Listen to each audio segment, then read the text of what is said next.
him elected again in 2020.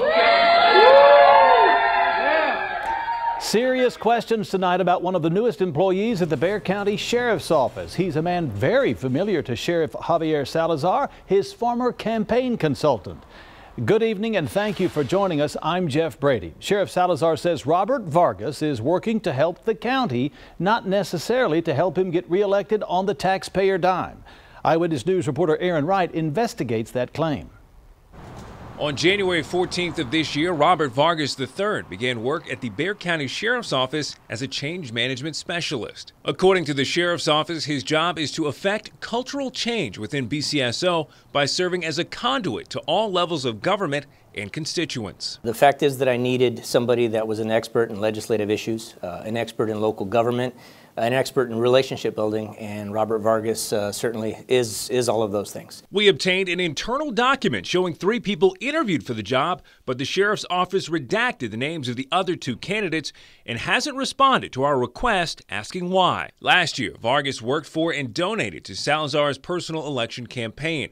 The most recent campaign finance reports reveal Vargas made 3 in-kind donations of $1,500 for consultation. According to reports, Vargas was also paid for work he did on Salazar's campaign. This year, he'll make about $60,000 from Bexar County. We reached out to Vargas for comment on this story. He declined deferring to Sheriff Salazar's interview. Is he in any way still working for the campaign, or? No, right now I'm not campaigning right now, as I mentioned. One of the things that Robert Vargas does do for me from time to time on the campaign side of things is manages my, also does web design on that website. He should be doing some work on that over the next couple of months, but he'll be doing that on his own time, not on county time for sure. Salazar says his campaign isn't active right now, but says he is currently fundraising. On Facebook, you can find events promoting those fundraisers. He says fundraising and online posts promoting his re-election are being run by family. We're going to get him elected again in 2020. If that were to come up, you understand how that might be considered a conflict of interest if he was to serve both roles at the same time? Oh, of course. And I'm very cognizant of public appearances. Not only does everything that we do have to be right, it has to look right. According to the county, employees are allowed to participate in political activities, but they can't do so while on duty, in uniform, or while using county property.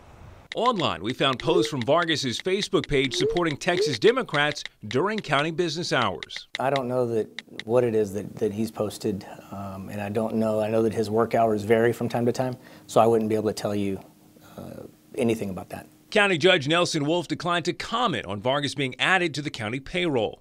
As for Vargas, the question remains. When you do begin campaigning, will he be leaving the sheriff's office? We actually haven't had that conversation. I don't anticipate that that's going to happen. He seems very happy in the job that he's in right now. We're certainly happy with the depth that he's brought us here to the sheriff's office. Aaron Wright, KENS 5 Eyewitness News.